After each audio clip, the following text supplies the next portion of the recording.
अपने दोनों मल्लों को आदेश दे, किसी भी तरह उनसे मल्ल युद्ध करके उन्हें पछाड़कर मृत्यु की सैया पर सुला दे।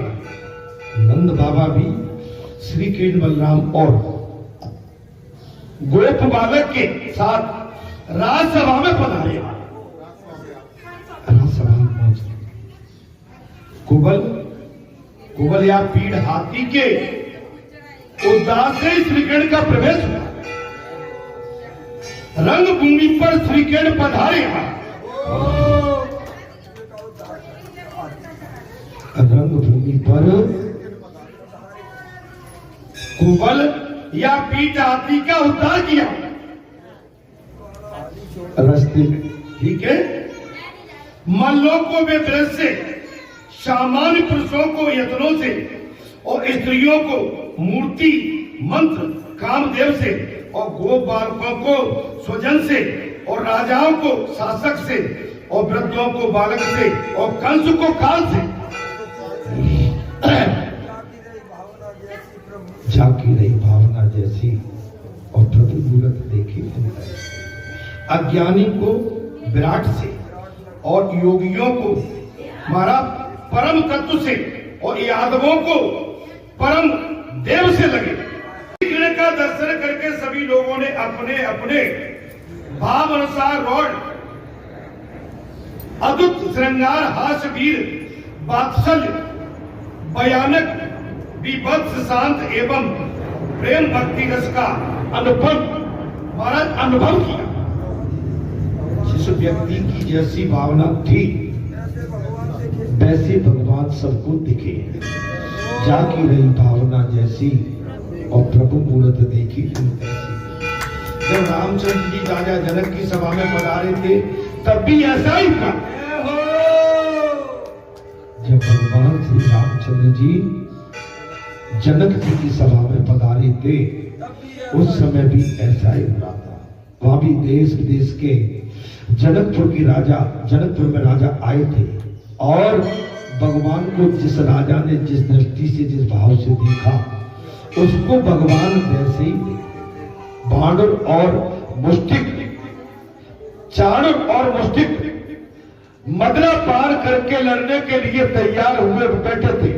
श्री कृष्ण और बलराम राजसभा में पधारे तो उन्होंने मल्लों से ललकारते हुए कहा, अरे बालको आओ हम कुश्ती कर ले। दोनों मल्लों ने दारू पी ली, मदरा पार कर लिया। बालक अभी 11-11 वर्ष के हैं और वो मल्ल पहलवान पर पक्के हैं, ललकारने लगे।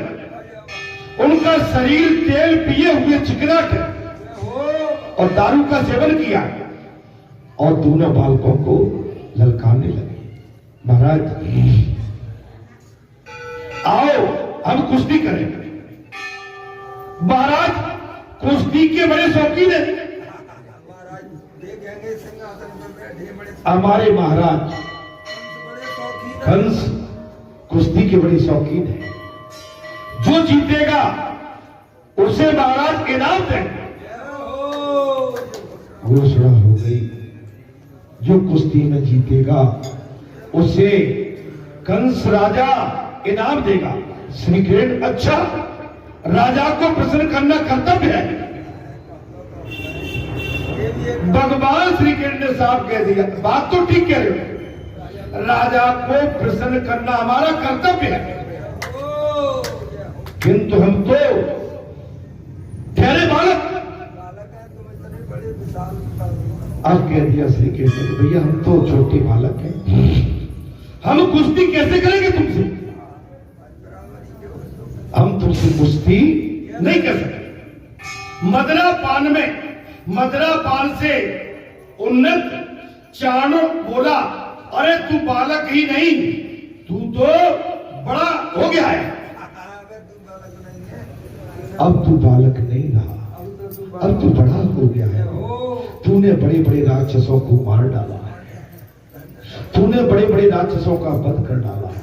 और उसने श्री कृष्ण का हाथ पकड़कर घसीटने का प्रयत्न किया। श्री कृष्ण, ये तो अधर्म का युद्ध है। उस चाणूर ने भगवान श्री कृष्ण का हाथ पकड़ के घसीटने का प्रयास किया तो भगवान श्री कृष्ण बोले, ये तो अधर्म का युद्ध है। चाणूर लड़ने में धर्म क्या और अधर्म क्या? चाणूर पहलवान कहने लगा, बोले मल्ल युद्ध में धर्म और अधर्म क्या होता है? तब भगवान श्री कृष्ण बोले, ये तुझे लड़ना ही है, तू में कुछ डरने वाला नहीं हूं तुझसे। भगवान श्री कृष्ण ने कहा, अगर तू युद्ध करना ही चाहता, लड़ना ही चाहता है तो मैं डरने वाला नहीं हूं। मेरी माता ने दूध मक्खन खिलाकर मुझे भी हष्टपुष्ट बनाया।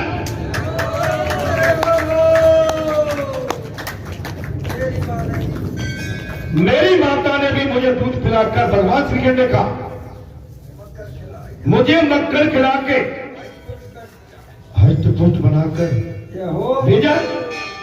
तो चाणूर के साथ श्री कृष्ण की और मुष्टिक के साथ बलराम की कुश्ती शुरू हो गई।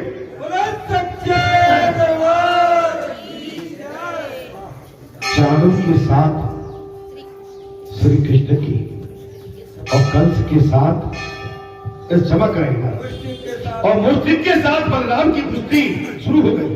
कंस के सेवक मल्लों को प्रोत्साहित करने के लिए नगाड़े बजाने लगे।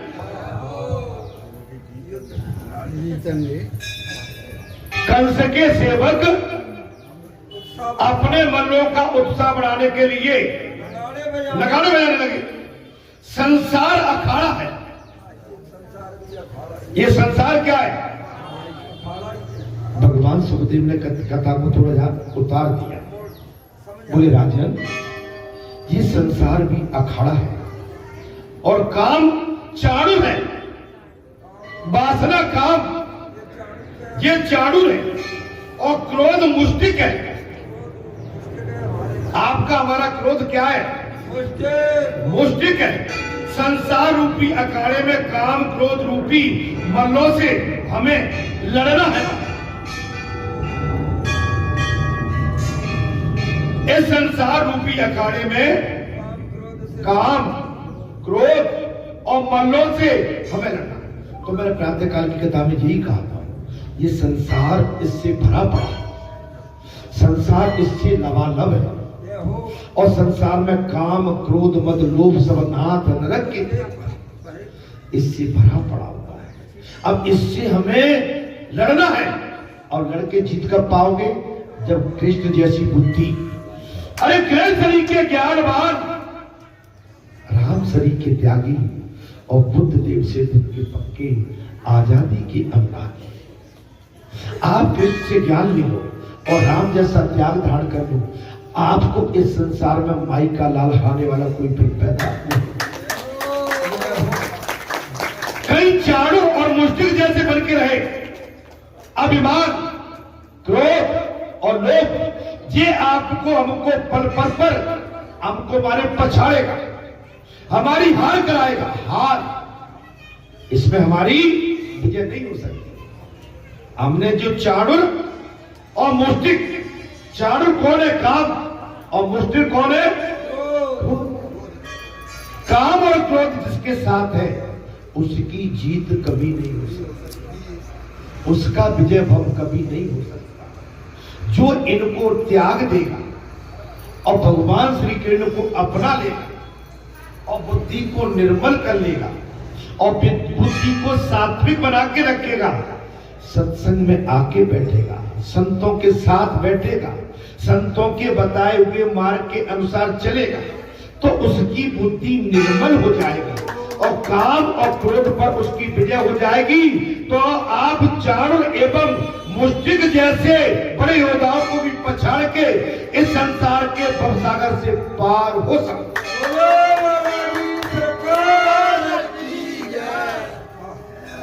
काम बड़ा है, काम का आकार कैसा है?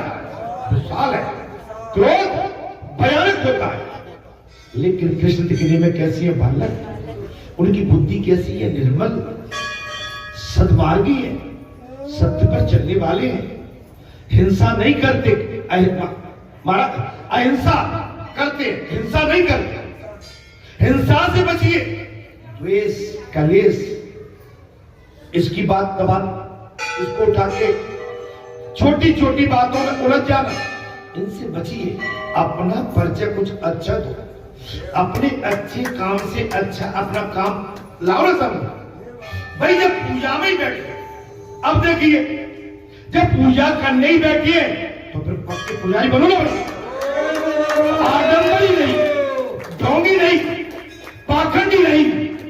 अगर पूजा भी करना है तो सच ही करो, शुद्ध भाव से, त्याग से, बैराग से करो, टाइम से करो, विवेक से करो। अगर करना है खेत में, खेत जोतने जाना है, पक्की किसान, नौकरी करना है, पक्की सेवक, राजनीति करना है, अच्छी राजनीति करो, धर्मयुक्त राजनीति करो। ये गलती बोलती है मेरे भाई।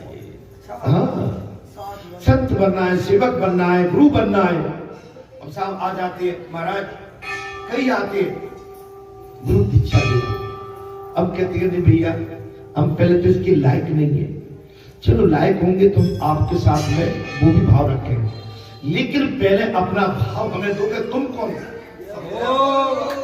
हमने तुमको शिष्य तो बना लिया और तुमने हमें गुरु बना लिया, और गुरु बनते हुए हमारे आचरण अगर ठीक नहीं है तो तुमको और हम गड्ढे पटक देंगे। नंबर 1, और हमने तुम्हें शिष्य बना लिया और तुम्हारे आचरण ठीक नहीं निकले तो हमको भी नरक में ले जाओगे।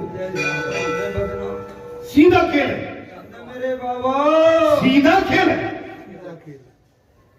आप जब तक अपने धर्म का निर्माण सच्चाई से नहीं करोगे, आपको सद्मार्ग और सच्चा मार्ग और आपकी पहचान नहीं बन पाएगी।